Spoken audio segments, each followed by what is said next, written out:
Hey, what's going on, everybody? It's my understanding we are live. It is the Pregame Network. I am Tolly Carr. I am in Atlanta, Georgia, and I don't know about you, but winter is in full effect in the South. We have snow in Florida. We have snow in New Orleans. It snowed here in Atlanta twice within a 7 to 10 day span. We are not accustomed to this. We don't know what's going down when these things happen. It throws me off. I don't like being cold. It's a part of getting old.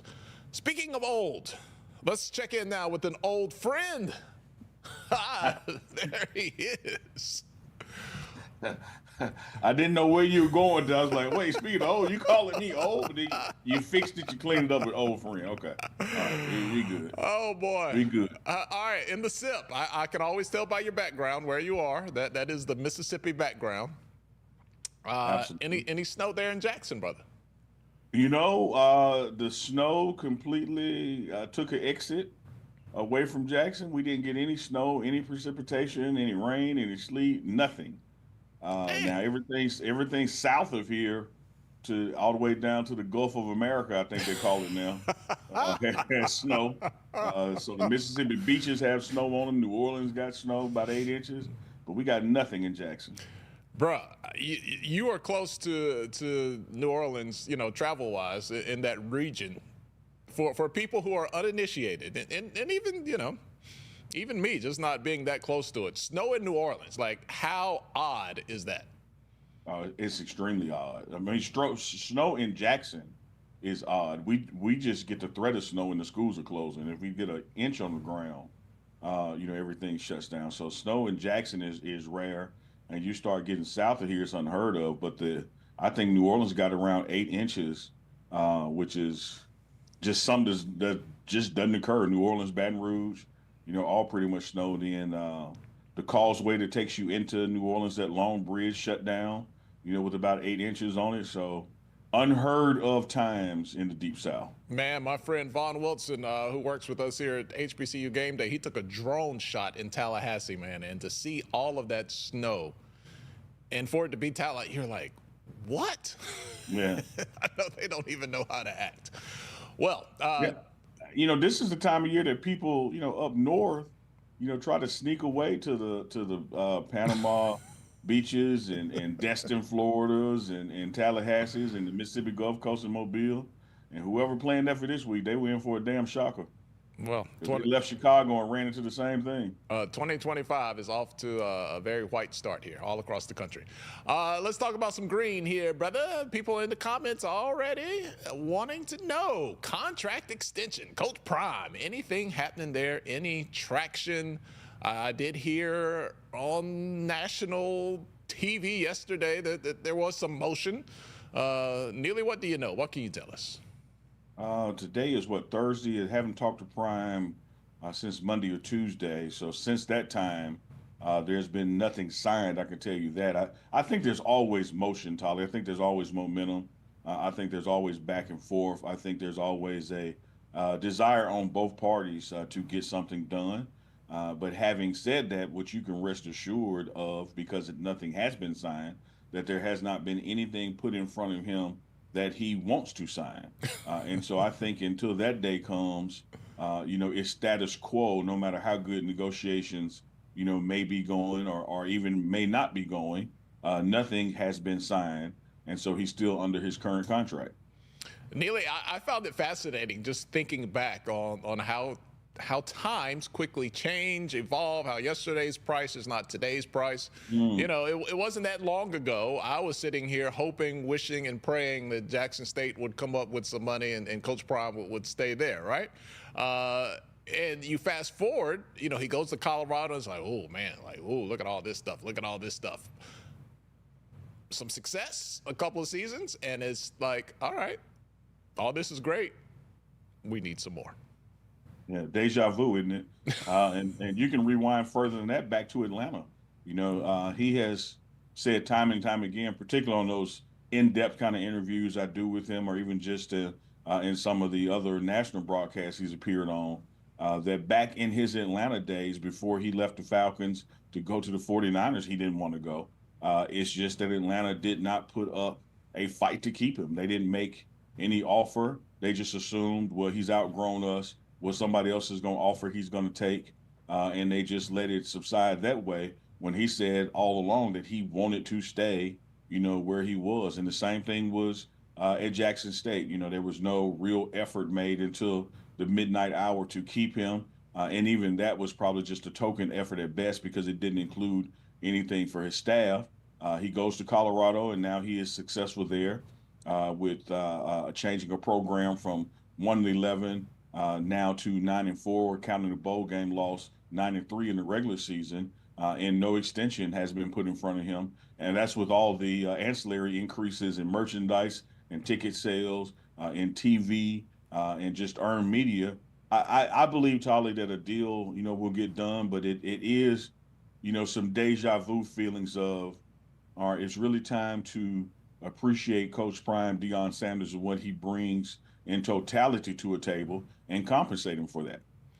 So, Neely, he brings so much value. There's been increase across the board. You and I knew that would happen. We've seen this before, and we knew it would be at scale when he goes from Jackson State to Colorado. Now, when he lands in Colorado, Neely, Rick George, the AD, kind of famously, laughingly, seriously said, oh, we got the money, but we still getting the money. We're still getting the money. His grammar was probably a little better.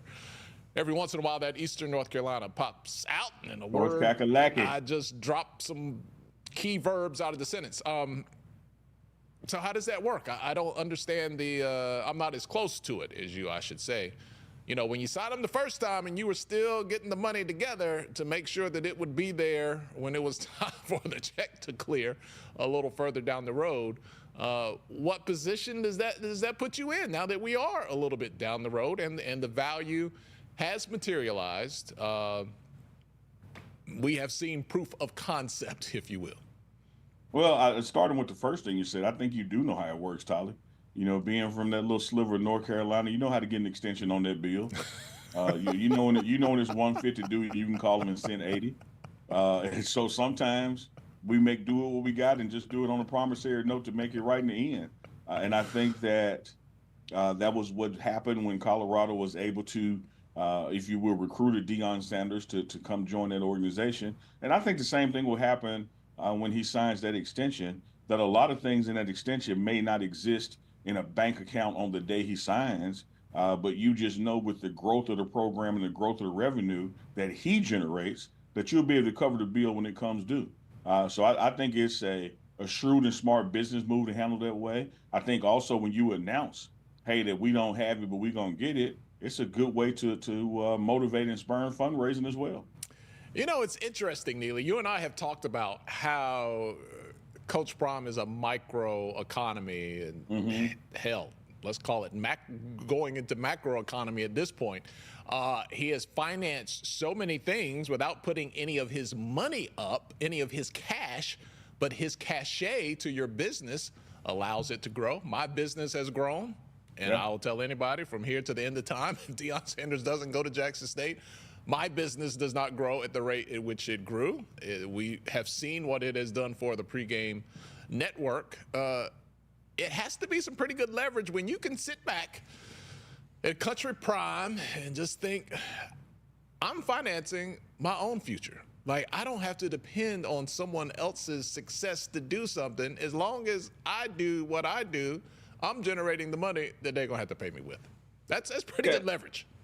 It is excellent leverage, and I think that in this world of collectives and NILs and the freedoms that are about to come, the way the schools are going to be able to pay players directly, the way the schools are going to be able to fundraise differently, the way TV revenue is shared in conferences, et cetera, I think it allows for some creativity, to really take care of a coach like Deion Sanders, aka Coach Prime, and what they bring to the table. Even organizing, the business community. When you talked about the growth that HBCU Game Day had, you look at the growth that the Pregame network has had. What about hotels and restaurants, et cetera, et cetera, et cetera? And if all the people in a geographic area, particularly in and around the school, businesses who saw growth in their business, if they just put into a fund just a percentage of their growth, you'd be able to keep the guy around. I've always said you go out to a restaurant and you'll tip a bad waitress 10%, just to close the transaction. Well, I think Deion Sanders makes everybody around him so much money with his presence that everybody should be ponying up and getting involved. It shouldn't just be, the institution of higher learning. It should be partnerships across the board with everybody that grows because of the prime effect on the prime economy. When you look there in Boulder, what you've been able to do with rental prices, what you've been able to do with restaurants, hotel prices, and not just during the game seasons, but all year long, is all part of the prime effect. And there has to be a way with some creativity and organization that you can use those kind of growths to say, hey, man, it's in everybody's best interest, not just Colorado football, that we keep this golden goose around as long as he's laying these eggs. Neely, there is case study, there is precedent of what happens if you don't protect the bag. Yeah. If you're in Boulder, Colorado right now and making increased coin because of the arrival of Deion Sanders, this should be your project 2025. Let's keep prime. Yeah. All the business owners need to coalesce. Did I use that word right? Coalesce? I don't know. That sounds halfway right. Y'all need to get it together, because if the man happens to leave, I'm not wishing or saying he would, but you're going to feel it. You are going to feel it. That is just a truth, Tolly. You and I, discussed the impact on the local economy, the creative economy, such as content creators and the things we do when this guy transitions to other places. And you see it even on the professional level with the NFL and the talks of him potentially going, to the NFL, albeit the Cowboys. Those talking heads and content creators would love for that to happen. The reason they keep talking about the potential of it happening is they understand the clicks and the views and the revenue that comes with advertisers and the clicks and the views. He is always a hot topic.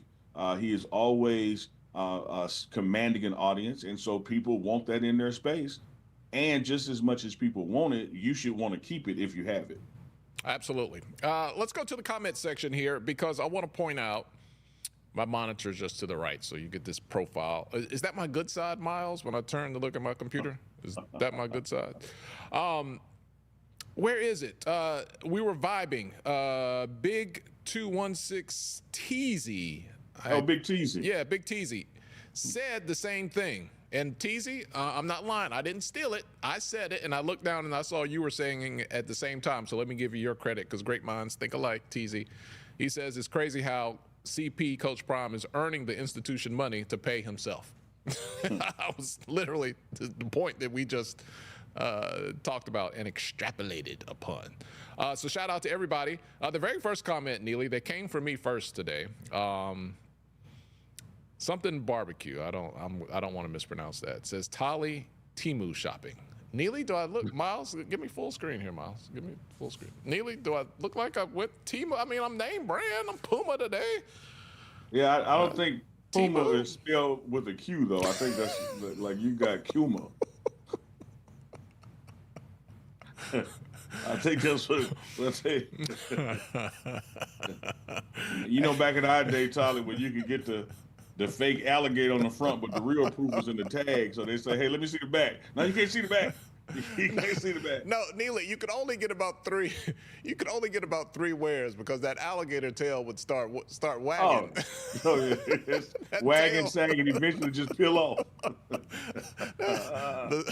The showmanship on that alligator tail, it would start to lean out, and that tail would start wagging. And so whether it is Coach Prime's extension, which is a lack thereof, and the money to pay for it, the fact that you know about light bill extensions and the fake alligators peeling off, you know how to get that, Tolly. You know how to buy time. Oh boy, let me tell you, 7th grade, man, you go down. I want to choose my words carefully. You would go to the shop owned by a certain man. I'll just leave it there. And get you that fake gold chain, man, that would look good for about 10 days. Yeah. You couldn't tell me nothing. Get a little tea hanging on that thing, man. Just long enough to go to the 7th grade dance.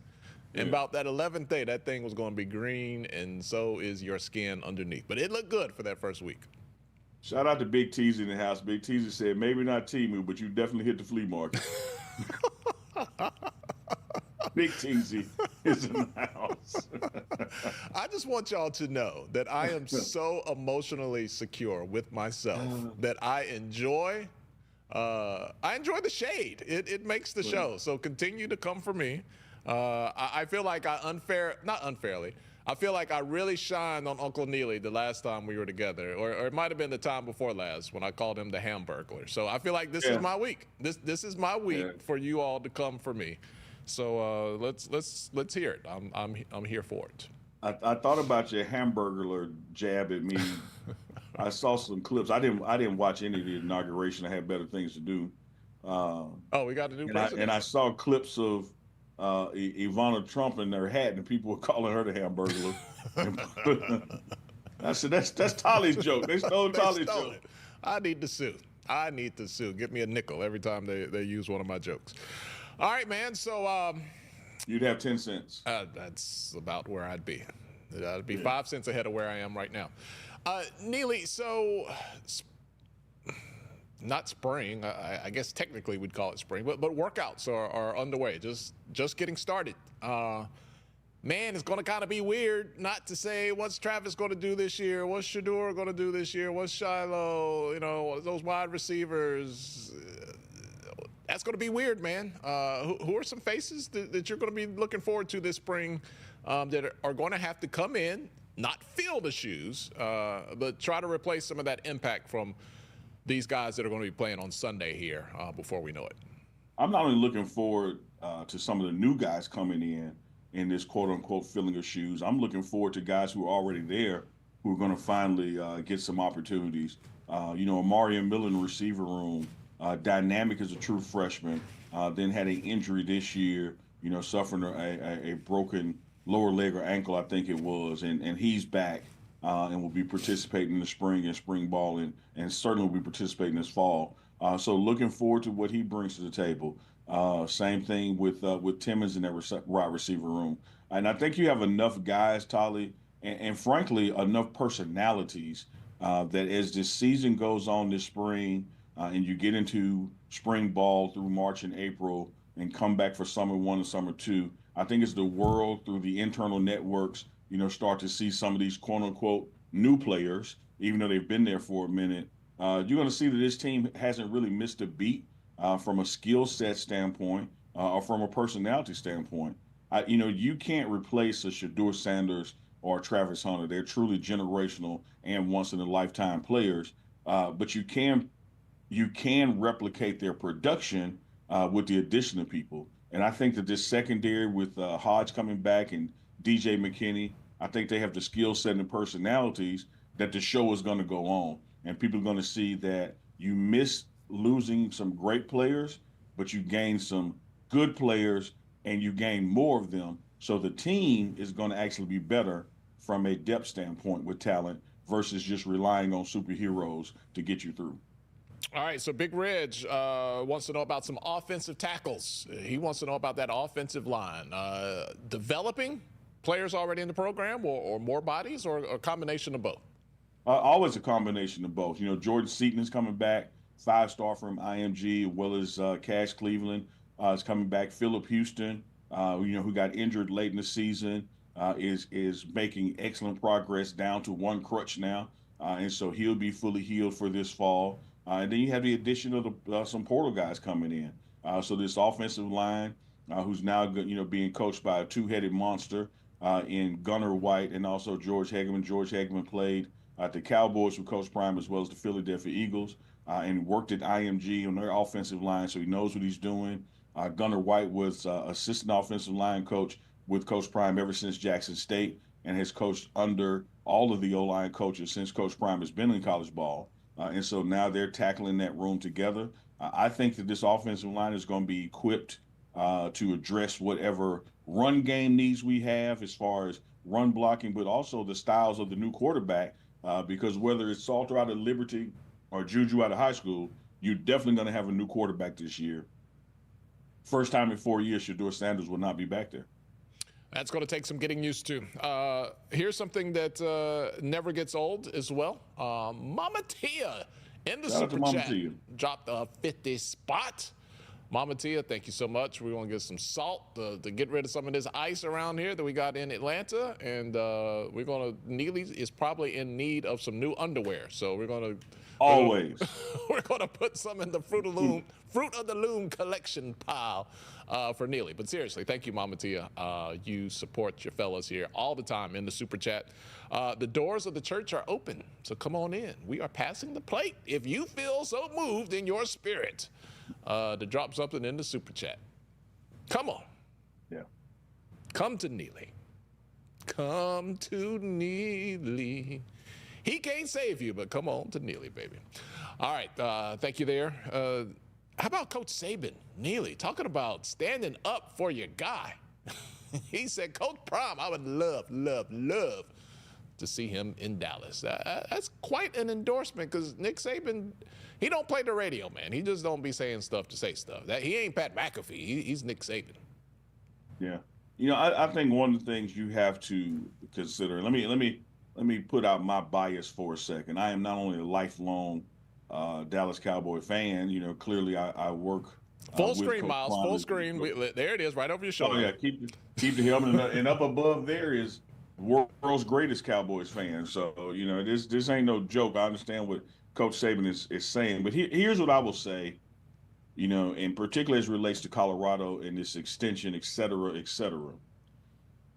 You have the world's most valuable sports franchise on the planet, the Dallas Cowboys, interested in a black head coach at Colorado. And what that says to me is that even the most valuable sports franchise in the world sees value in adding a Deion Sanders to its already exponential value. They're not going out there looking for somebody that's going to decrease their value or maintain their value. They're looking for somebody that moves the needle. And what a compliment, again, to what you have, because Colorado, just frankly, is not known as a powerhouse football program. It's not a football school. It's not a traditional blue blood football school, but they currently have Deion Sanders under contract. What does it say about the value of what you have when the world's most valuable franchise wants it too? We say this about people like LeBron James for what he does on the field, and I want to connect this to what Coach Prime does on the field. All the awards, all the accolades, and I can tell you LeBron James is still undervalued and underappreciated because it's so hard to put into words, context, define what he does and his value. I think it's the same thing with Coach Prime. Like, you can say, all right, pay him some money, pay him more, but there's like no cap. Like the value of what he does, his ability to impact and his sphere of impact, we still haven't hit the ceiling, Neely. We still don't know how big this thing can be. As crazy as that sounds, as big as it is right now. Yeah, no, I think that's fair. I think that the balloon is nowhere near popping. I think that this is still a buyer's market on Coach Prime. I think the prices continue to go up, and there's no sunset in sight on it because the value continues to increase because of what he does both on and off the field and what happens with players that he coaches and what happens with coaches that work with him. You're talking about a guy, if you take away that shortened spring COVID season, he's been a head coach for 4 falls and already has 3 head coaches formed in his coaching tree. T.C. Taylor's become head coach at Jackson State, Sean Lewis at San Diego, and Charles Kelly at Jacksonville State. So, when you can be a coach 4 years and create 3 head coaches from your organization, that says a lot about you and your organization. When you're sought after by the Dallas Cowboys, just for them to be thinking of you and mentioning you and publicly courting you, what does it say about what you bring to the table and so forth? Now, I do think, Tolly, that there's a happy middle point. I don't think there is a number that you could throw out that you could possess that will pay Deion Sanders what he's worth. But I do think when you have a high water mark with a Dabo Swinney who's won national championships and a Kirby Smart, and they're in the 11-13 range, and you got other guys coming in that 9 range, I think Coach Prime has to be double digits as well. I think the answer is somewhere between 10.5 and 11.5 million per year with the amount of years that whatever your state law allows. Some states, public institutions can't sign more than 5, 6, or 7 year deals, and I get that. But whatever that number is annually, it's got to be double digit. Anything less than that is really just insulting to not only what he brings to the table, it's insulting to all the things that he increases around you on your behalf. You look at someone talked about merchandise and him being paid with the money that he's making in school. Whatever, let's imagine Jerry Jones steals Deion Sanders away and gonna pay him 15 million a year. He's gonna make that 15 million in the first 30 days off Shador jerseys. Like it'll be break even before a football is ever snapped. Look, you can repurpose Deion Sanders merchandise from his playing day. I mean, it's still out there for sale, but the increased interest in it, I'm just echoing what you're saying. Like, Neely, you would instantly make it's like flipping houses. You're going to make that money right back. Yeah. And then you're going to be sitting on profit. Like, the math is pretty simple there. Yeah, it's a low risk investment. For sure. For sure. Shout out to Mr. B. Mr. B in the comments. I'm assuming, Mr. B, you're from North Carolina. He reconnected with me from my radio days. He gave the acknowledgement to 97.1, where I started long. Deion I've was always in the felt league. You had a face for radio. I've always felt that. I guess I wasn't on my good side when I turned this way, Neely. I should have turned that way, right into my light, right into the beauty light right there. Tolly, you want to see one of the blackest things you've ever seen in 2025? It wasn't the man at the gas station earlier today pouring so much sugar in his coffee. I thought he was making Kool-Aid. That's about the blackest thing. It's pretty close. It's pretty close. You just hit it right there at the end. From time to time, I talk with my hands, and I've been trying to hold back from talking with my hands because somebody gonna think I'm bleeding. But that ain't blood. I just made some Kool-Aid before we went live. And, sometimes that Kool-Aid, when you get deep in that, it stains your hand. Hey, Neely, hold your hand up again. All right. What flavor is that Kool-Aid right there? Red. Our flavors are colors. It's not what it tastes like. That ain't cherry, strawberry, fruit punch. That's red. Red. What is the number one Kool-Aid flavor of all time? Red. Gotta get the red. Gotta get the red. And them cookies, they got the hole in the middle, like little lemon cookies that they give you at church vacation Bible school with the red Kool-Aid. Oh, yeah. Get you about 4 of them cookies, put them on your finger, get that little cup of Kool-Aid. Hey, man. Go outside. Look, the original Thanos, man. You can put them butter cookies on your... The Power Stone. Pow. You do that thing, man. I told you it was black. I told you it was gonna be black. Hey, what about the coaches there at Colorado? Has there been motion traction? Somebody was in the comments asking about Marshall Faulk and want him as the running backs coach. Look, every year there's comings and goings with Coach Prime every year. That's just the nature of the business. I know we've seen some Big Phil. Some others that have been anything new. Nothing really new at this point. Coach Phil Lodeholt, offensive line, Vincent Dancy, outside linebackers, edge rushers. They both went to Mississippi State and SEC. Internally, Coach Hilo has moved up from an analyst and filled in what has been vacated by Vincent Dancy. So he'll be coaching the outside linebackers and those edge rushers. Going to do a fantastic job. His fingerprints were all over the defense last year, and he was charged of those halftime adjustments last year. If you saw what happened in the second half of games, just virtual shutouts all season long. One of the best adjustment guys in college football, in my opinion. Coach Flea, which has been announced, is no longer part of the program. And so there's been speculation about Marshall Faulk, another gold jacket, joining the organization. I think Coach Prime will announce that when it happens or, when it doesn't happen. You remember around this time last year, everybody was saying, well, heard Sapp was coming. When Sapp is coming? Then it began, oh, Sapp ain't coming. Ain't nothing going to happen. And then it happened. So we'll see how that goes. Nothing has been officially announced yet. I think when you watch the platform, the Pregame Network, you've seen, Marshall Faulk in the building, but you've also seen Michael Irvin and Terrell Owens in the building. So the guest list of Hall of Famers hanging out with Coach Prime goes on, and we'll see who actually becomes coaches. On that offensive line set, as I mentioned, Gunnar White and George Hegman are taking up that. I do think, man, as this spring goes on, with the adjustments made throughout the spring, as we culminate with that 15th practice, which is the spring game, and then shortly around that time, the spring portal will open up. You're probably going to have some significant changes, like we just discussed, moving around from position to position within the organization before you get to summer one and summer two.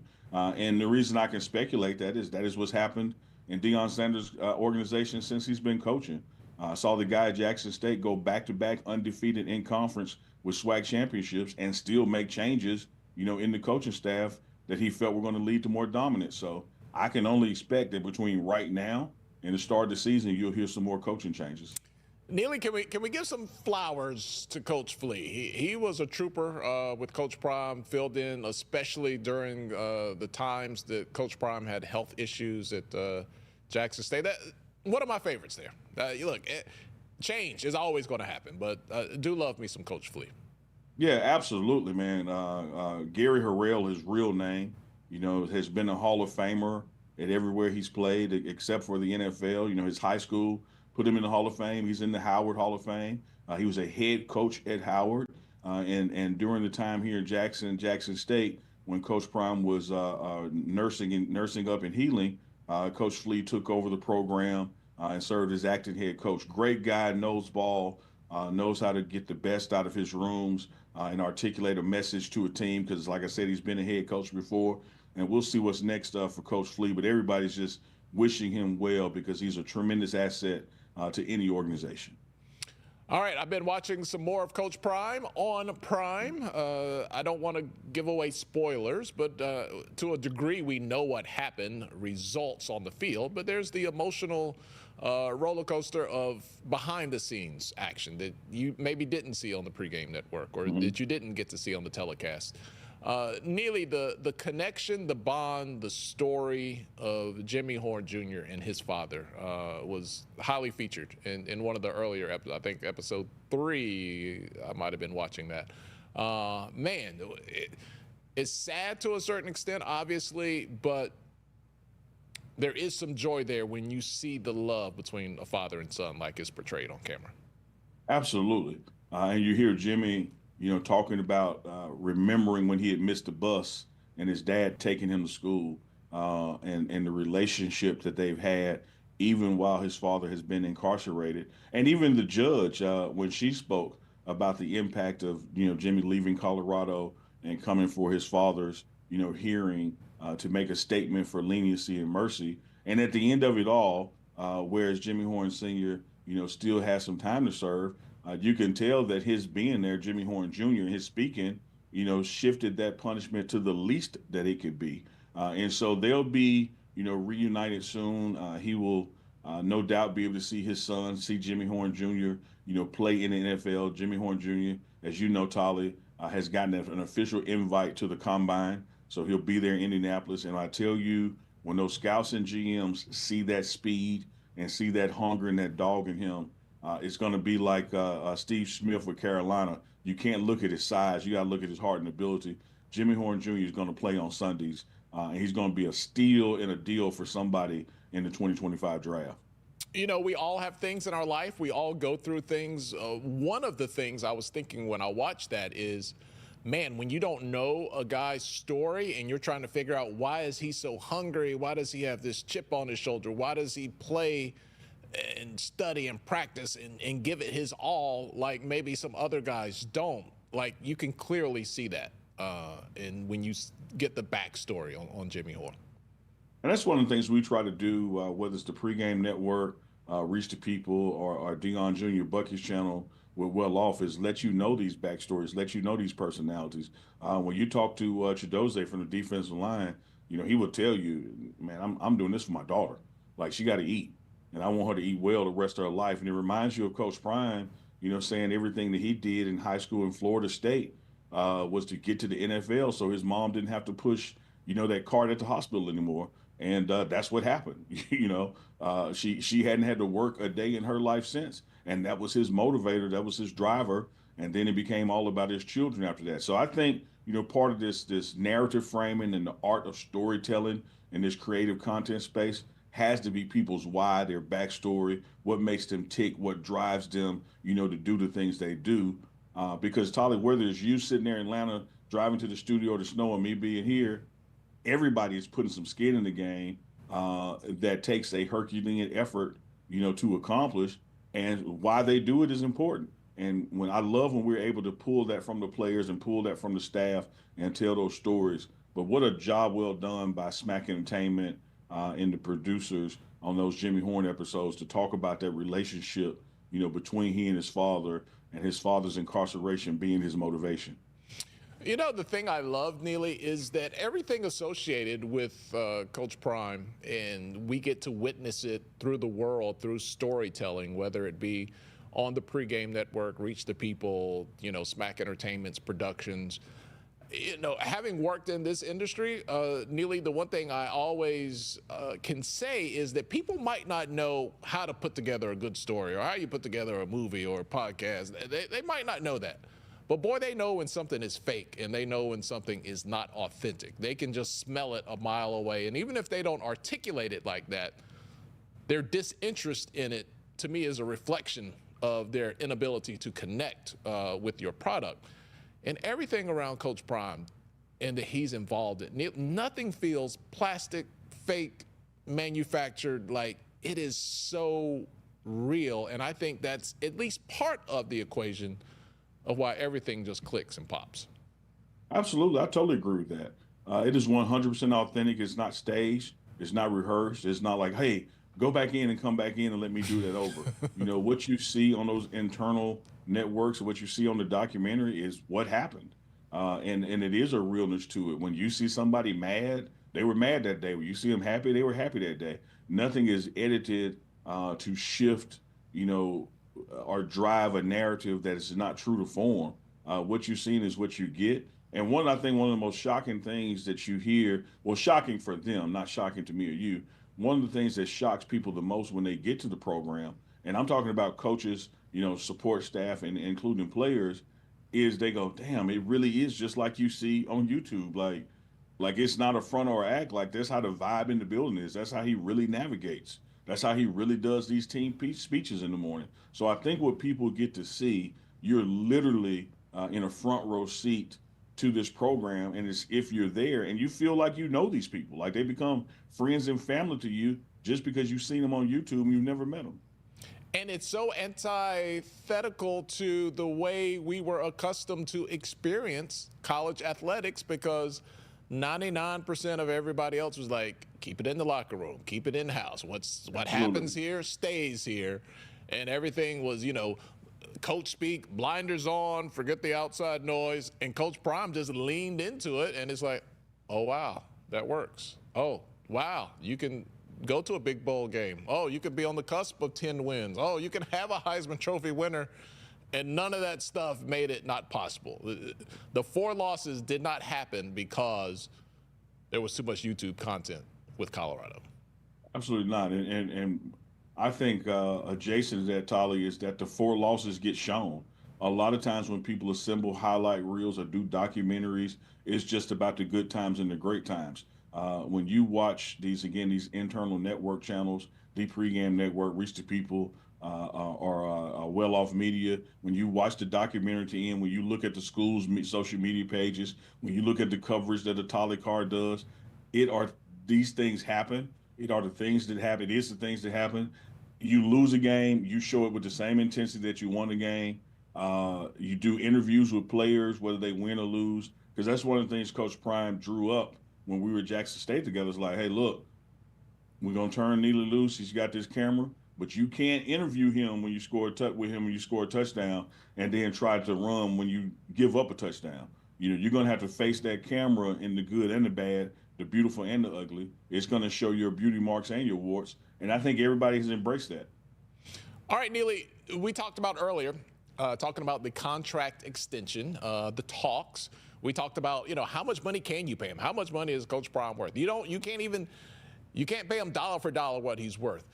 I'm wondering this, like, you got to have a respectable offer, but how much of it, Neely, is being in alignment with his vision, being in alignment with what his impact is, the areas he wants to reach and impact, just being in a line principally beyond the money? How important is that part? I think it's very important. I think it's also a reason that you see Coach Prime not feeling rushed or being rushed or eager to go somewhere else. He has said time and time again on the pregame network that he loves his working relationship, this quote unquote alignment you speak of with Rick George. And even Warren Sapp has said when he came to work for Deion Sanders, one thing he advises everybody out there is don't choose your job, choose your boss. Know who you're going to be working with, know what their standards and principles are, because the people you work with will make you hate a job more than just hating the job. And when you look at the relationship that Deion Sanders has with Rick George, the athletic director, Rick George has turned the football program over to him. There is no micromanaging. There is no, popping in and making sure you're doing this the way I said do it. He has given complete control and autonomy, to Deion Sanders, and it's working. And Coach Prime knows that whether it is, the NFL or another college team, that may not be the case everywhere you go. And so I think there's some patience and there's some tolerance and understanding on both sides of this negotiation equation because of the appreciation and alignment of the working relationship. All right, so we talked about authenticity. We keep it real right here on the Tolly and Neely show on the Pregame Network. A friend of ours, Charles Bishop, who has your phone number, Neely, has my phone number, is in the comments requesting stuff. Chuck, what are you doing? Chuck, hey, I will say this about my man Chuck Bishop. He's been coming on Unc and Chico live on Sunday nights with a segment called For the Culture, where he gives an update on what's happening in and around HBCU sports and otherwise, cultural impact, like me having Kool-Aid on my thumb. And I mean, it's been phenomenal, so much so that he's leaning toward in February making it a standalone, weekly segment on the platform. So Chuck is out there doing his thing. I don't know why, he would be in the comments instead of texting or calling one of us, because he certainly has both our numbers. But maybe he just wanted people to see him, man. Hey, Chuck, we see you. Let's wave. Everybody in the chat, wave at Charles Bishop. Chuck. He's here. Charles Bishop is his name in the chat. He says, would love for you guys to Zoom in our class here at Texas Southern. Charles, he's an adjunct professor at Texas Southern there. So kudos to you, Chuck. But you're in the comments like we don't know you. Come on, Chuck. Come on, man. Come on, brother. So Tolly, a couple weeks ago, Chuck was on, and he had his green screen up, and it was, it was a nice looking backdrop. It was clearly a very nice home. And somebody in the chat said he looked like he was at Frank Lucas' house because there was a piano back there. And Hey, he plays a lot of golf. I don't know. I don't know what Chuck does when he's not broadcasting, man. I'm not one. Chuck is either golfing or working on that PhD. He's about to be Dr. Charles Bishop any day now. Oh, kudos to you, Chuck. Kudos to you. Hey, one of the stories I worked on over at HBCU Game Day, Coach Prime popped up on his daughter at Alabama A&M. She didn't think he was coming. I think he alluded to her like, baby, I can't make it. And, man, he surprised her, and it was huge. He was able to talk to the team afterwards. It was a great environment. Alabama A&M, Coach Dawn Thornton doing a great job there. Coach Prime in the building just added to it. Love seeing those daddy-daughter moments. A little bit of downtime, no game, obviously still running the program. But that was really cool. He got a chance to sneak up and pop up on his daughter. You see me, I'm walking father figure F2 apparel, man. Shout out to Father Figure Apparel, promoting, fatherhood, and where the motto is you don't have to be perfect, be present. And so that was just an effort by Coach Prime to be present. A guy who has probably every excuse in the world to not attend an event of a child that's, not actually playing with him because he's with those events for work. But for him to take that time and make sure he got over to Huntsville, Alabama to see his daughter play. He shouted out the administration, the president, athletic director, and the head coach for, helping make it possible, helping pull that surprise off. And I was also just as impressed, Tolly, with the love he got from the crowd. You think about the last times he's been in Huntsville. Drop that pink scooter off. Yeah, yeah, wasn't necessarily a lot of love, but to see him in the building and getting that quote unquote, swag love shows that he indeed still is swag. But more importantly, he's also a father. So shout out to that moment that they got to have, and his daughter being surprised with him attending that game.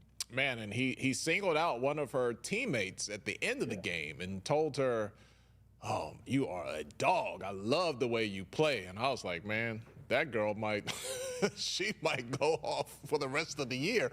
Man, when somebody that you obviously would respect that much, man, just unexpectedly speaks into you, man. That's understanding your impact, Neely, and knowing how to wield it, man. Yeah, Coach Prime has always been that way, man. He understands that there's a light on me, and I'm going to make my light impact you. So just be ready for it, because it's going to show everything. You remember about this time last year, we were having a track meet in Colorado, and he was watching a young lady run, and she was with Texas A&M Commerce, and he did a post with her. She ended up going viral and picking up, hundreds of thousands of followers because he loved her work ethic and what she was doing out there. And so it doesn't matter if you play for him or not. He's going to do everything he can, to elevate and motivate young people. In the bowl game, y'all may remember a moment where a player from BYU went down and was laying out and quote unquote couldn't get up, but he was holding his elbow. Coach Prime, the opposing coach, walked out there and said, "Man, it's your elbow. You can get up and walk. Don't go out like this in the bowl game. Get up." And the guy got up, and so here's him taking a moment to coach up an opposing player, in the heat of battle. That's just the way he's wired, man. That was literally Coach Prime looking over the counter saying, "It ain't even wet over there." Get up, Ezel. It ain't even wet over there. Oh, I knew where you were. My back, my neck, and my back. You went Friday on me. Oh man! All right. So what are our guys? I settled out of court for a 40. Hey, speaking of settling out of court, y'all make sure that y'all check out Wednesdays with Warren from yesterday. We had a very in-depth conversation on his arrest in Florida and his fighting those charges to the level that the state's attorney has already kicked it out and said there is no case here. He shouldn't have been arrested. And because he didn't get an apology from the sheriff's office, he's now dropped a $20 million lawsuit on their head. So make sure you check that out. You can go to about the 23-minute mark, I think is when that conversation starts. And so it's a pretty good walking through what happened that day and what the lay of the land is now. And he says, man, I remember vividly calling up Prime and telling him what happened, and then even sending him the video, and I got it, and just appreciated him having my back because a lot of folks won't give you, the benefit of the doubt that you were wronged. They just think, well, you were in the wrong because you got arrested, but he really does a good talk about it. They don't want the smoke. I said most people don't want the smoke. Like, they don't even want anything to do with it, whether you're guilty, innocent, or whatever. Absolutely. No, yeah, it's like you're guilty until proven innocent versus innocent to prove guilt. So we had a real robust conversation about that, man.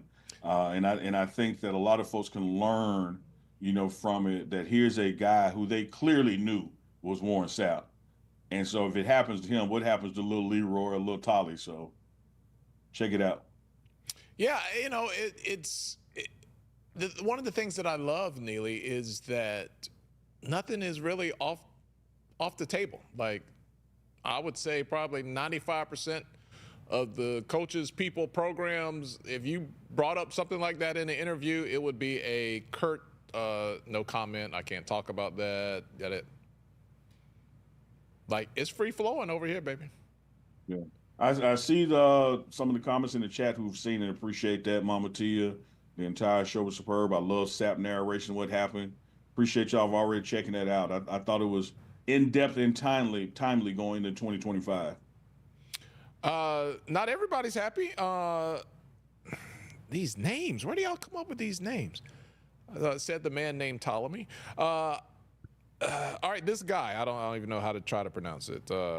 Says he's kind of tired of the cheap A talk about CU not offering Coach Prime his worth. Take your BS and walk. Okay. Okay. Noted. All right. Noted. There we go. Yeah. Go Gators likes the hoodie, Neely. Thanks for sharing. How can you hook Go Gator up? Where can Go Gator go to get the hoodie?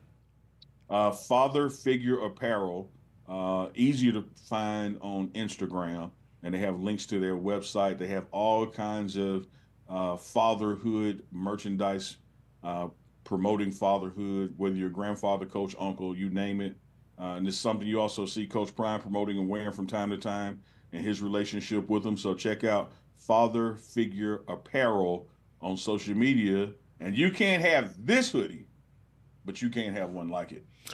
Well, Father Figure Apparel, we just shouted you out, and your boy here's got 3 kids. The comments are talking about my current hoodie, calling it Temu, flea market. Neely said it's Kuma and not Puma. So, Father Figure, Yeah. We got to get Father Figure. We got to get Tolly some gear, man. Because, I know one thing. He ain't perfect, but he is present. Because whenever they're hungry, them kids going to get that peanut butter and jelly sandwich. They're going to make them that. I was going to ask. They might not get much else, but they're going to get that. I was going to ask. I'll tell you what they're going to get. Chick-fil-A. Good God, the Lord's chicken has cost me so much. Neely, I'm opening my Chick-fil-A app right now. I'm going to see how many points I got. Neely, I think they said I have 4,549 available Chick-fil-A points. I am now a red member. I think I can redeem these points and get 10% off of a franchise and just open my own Chick-fil-A. There are days, Neely, I think I go to Chick-fil-A 3 times in the same day. And I know, there's a lot of stuff that, you don't agree. I know. You know what I love about Chick-fil-A, man? Yeah. And it's just a lesson in how you carry yourself. Make no mistake about it. And I don't care where it comes from. Fried chicken is fried damn chicken. But they're so nice to you at Chick-fil-A that you actually think it's healthy. When it ain't no better than Church's or Popeyes. And they treat you so bad there that you know it ain't good for you. But you go to Chick-fil-A and they're so nice and and they tell you what the weather is. You're like, damn, man, I really think this fried chicken is good for me. No, they just treating you good. It ain't good for you. Oh, boy. Well, sponsors you will not see on the pregame show. Churches or who else did you just throw shade to? Popeyes? Oh, Popeyes and Churches, man. Let me tell you something. Let me give y'all some geographic. That red beans and rice, though, Neely, come on. Let me tell you this, man. I love Popeyes and I love Churches, but whenever you see a Churches that's closed down, you're in the wrong spot of town. If you see a closed Churches, you need to accelerate. I don't care if the light red. You ain't where you supposed to be. Because if a Church's chicken can't make it on that corner, you can't either. Who used to have the fried jalapeno pepper? Was that Churches back in the day? I know pepper comes with their meal, so they might have. that used to be it. But and to Jennifer in the comments, like Jennifer, that's my point. Fried food ain't never healthy, but they so nice to you at Chick-fil-A that people go there because they think it's healthy. Here's some cholesterol. My pleasure. Here, clog your arteries. My pleasure. Right. Every once in a while, I'll get that grilled one and think I'm doing something. But then I think to myself, it ain't got that crunch like that fried. Like, why did I get this grilled sandwich for? Why did I do that? Speaking of not healthy, I was going to ask you what was on the menu while you're at home in the SIP, because the last time we were here, I think we were talking about, or one of the last times, we were talking about, food in January. We were talking about seasoning the greens and seasoning the black eyed peas. And I think I was going snow shopping at the grocery store, and I said my kids could survive off peanut butter jelly and Oreos. And that's when you hit me to the fact that when there's a weather emergency and you're going to be sequestered for a while, you told me that collard greens was a staple to have around. Oh And yes. I had never just heard of people because the ice storm was coming, people running down buying collard greens. That was new to me. I did. I did. Uh, Well, your country is a brown egg, Tyler. Man, my mother-in-law came to visit last week, and she likes crackling. So you know what of course you know, of course. Hell yeah. She only gets a little bit, like it comes in the big tray, right? Yeah. And she'll eat a little bit to appease me, And so she left, and there's all the. I have been tearing that crackling up all week long, Neely. The back of my mouth right now tastes like crackling. I don't even know how they make crackling or what it comes from, but damn, if I pick up one, I'm going to eat 10 of them. It's fried hog skin. It's deep fried, hard fried hog skin, man. Not good for you. Not good for you. Well, why does it taste so good, man? Because it's hog skin and it's fried. That's why it tastes good. One, you fried it. You fry anything and make it taste good. And then it's hog skin. Like everything on the pigs tastes good. Oh my God! Shout out to Ken Hall, because I was just about to say that crackling cornbread. Wait till you get some crackling cornbread. Oh wait, I'm country, but I've never had that. What, Tolly? I've never had crackling cornbread. How does this work? You put the crackling in the cornbread, and so it's throughout the cornbread slice. You have little pieces of crackling in it. So when you cook it, you just put it in the mix. Yeah. Oh. What's that meme from The Wire where the guy's like, oh. yeah, we may. He's like, oh man, I get it. Like, all right. Oh, I'm gonna do that because I make cornbread all the time. I have just enough little small pieces of crackling left in the tray that I can just dump that in. There you go. Oh man. There you go. Well, welcome to a new level of blackness in the Carr household. What is that gonna do? That's gonna change.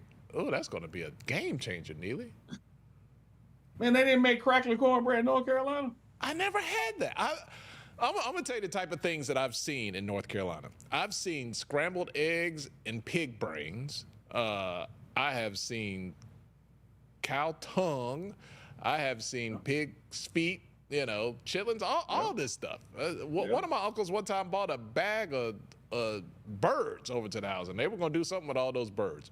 I've never seen crackling cornbread. Let me tell you about your guy, Deion Sanders, a.k.a. Coach Prime. I don't care where he is in the world. That Fort Myers is still with him. You can go in his crib and somewhere on the kitchen counter is going to be that big jar of pickled pig feet that used to be at the corner store.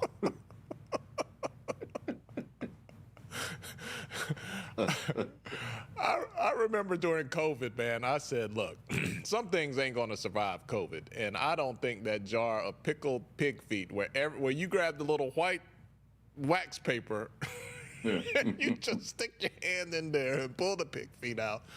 I was like, I don't think the CDC is going to recommend that we continue to serve pickled pig feet in a jar. It's still there, baby. It's still there. Hell, it might be why COVID didn't spread as bad as some places. If you survive that, you're immune. All right. My blackness is being questioned right now. Hot water cornbread. That means he's never had hot water cornbread. And this comes from Big Snacks. All right. How apropos. All right. Tell me about hot water cornbread, Neely.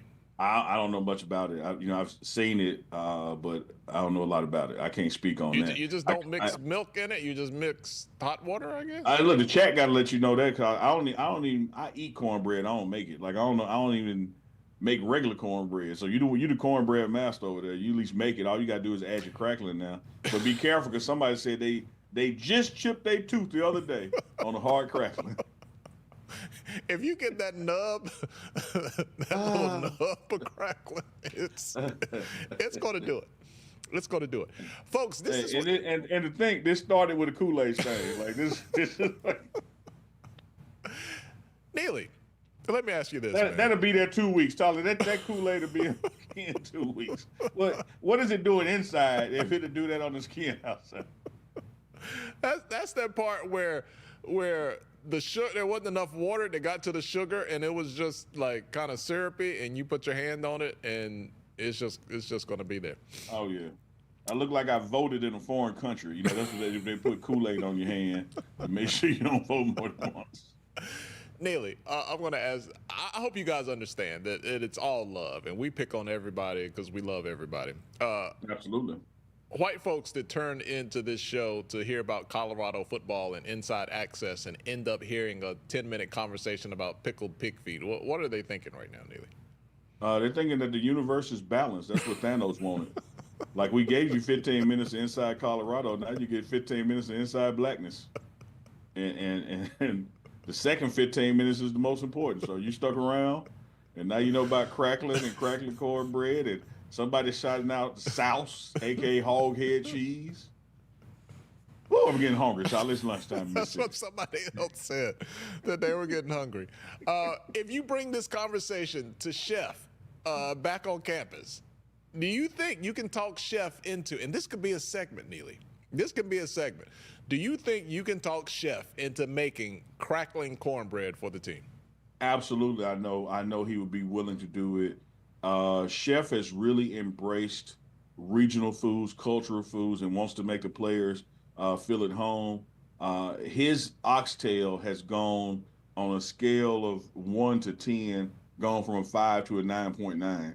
And it's because he embraced the challenge. And when somebody said, really don't taste like it tastes back in Georgia, really don't taste like it tastes back in Florida, he was like, well, help me out. What do you do? Like, he embraces learning about Southern culture, Southern foods. And so I bet you we can get him to try his hand at some crackling cornbread. Maybe not hog head cheese. He'll probably have to steer away from that one. But I bet you Chef will make some crackling cornbread. All right, so it got birthed right here on the Tolly and Neely Show. Pregame Network, we have birthed the opportunity for all members of the team to at least have the opportunity at some crackling cornbread. Thank you, Super Chat. Thank you for everybody in the chat. This is what you do. Neely, we started this show an hour ago, and the last question I asked you right before we went on was, Neely, what do you want to talk about? And you said, hell, I don't know. That's exactly what I said. And I said, that's a direct quote. That's what I said. And I said, well, I guess it's going to be one of those good shows because we ain't talked about what we're going to talk about. And here we are, from contract extension, offensive tackles, coaches leaving, and crackling cornbread and pickled pig feet. All I can tell the chat out there and the people watching this on replay, just wait till next Thursday. We might do it. All right. I do have a game to go to. My daughter's middle school basketball team is in the playoffs. So shout out Kendall Baby and all your teammates. You'll be tipping off in about 2 hours. So I got to go pick up them other two youngins and head on over to the game. So I'll give you guys. And Chick-fil-A on the way. When do you swing through Chick-fil-A? Yes. Absolutely. I'm not cooking. This ain't a cooking day. This is a pick the kids up. Go. I'm soccer mom. I'm channeling soccer mom today. I ain't cooking nothing. I might snatch up some of those Oreos. I think all the crackling is pretty much gone. But yeah, it is Chick-fil-A. I'm on the way. Go ahead and scan my barcode. I need to redeem because what I'm not good at is. These apps are so crazy now. When you go to Target, I'm like, how do I redeem this stuff? They're like, all right, give me your phone. Same thing with this Chick-fil-A app. They need to make it. You just old, Tolly. It ain't hard. You just old. Like, where's the free stuff? Like, that's what you need to lead with. This is free. That's all I need to know. How do I get a free sandwich? But it's too many swipes to get there.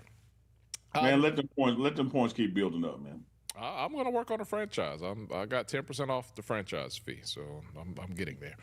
Neely, before we go, what else can the people expect on the Pregame Network? Some hot stuff. You told us about the convo with Warren Sapp. What else do you have in the can that might be coming and stuff that's already been posted in case they missed it?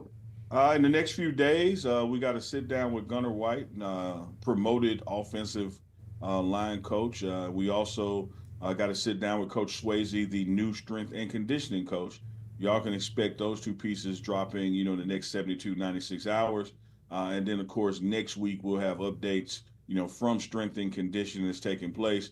Because our right-hand man, Terrace Harris, the intern, Terrace Harris the second, aka Junior, will be there covering some of those things for us. So it's gonna be nonstop bop, nonstop action. Y'all just keep up with the pregame network, and Sunday through Saturday, it's content dropping every day. All right, I'm going to give the chat the last word since we had such a Kool-Aid conversation. Miss Yvette wants to know, Neely, do you remember putting Kool-Aid in the sugar and put your finger in there and lick it all off with that red finger? Yeah, particularly in class, like she said. Yeah, you keep that little pouch with you. Yeah, ain't no damn doubt. My eyes stopped working there. Some of those S's started running together, so I started Well, paraphrasing. the one that I used to love is when the and I say this with admiration and fondness, not to critique. I used to love my hood female friends when they would cram that peppermint down in that pickle. Oh, God, that's a new one for me, too. Oh man, yeah, I never had it, but they would put that. Before we get out of here, if you're a black lady out there in the chat, tell me, back me up on this, and you got a little hood and you little country in you. Did you put that peppermint in that pickle too, or that just a West Jackson thing? I don't know. That sounds kind of Jacksonish to me, but it might have spread. We'll see. All right. Thank you guys so much. I really do have to run. Neely, appreciate you, brother. We'll catch up, and you guys keep hanging out, keep subscribing, make sure you got notifications, all those things you're supposed to say on these YouTube videos with the Pregame Network. He's Uncle Neely in the sip. I'm Tolly Carr, cold as a polar bear's toenails here in Atlanta, Georgia. We'll see you guys next time around. Yeah.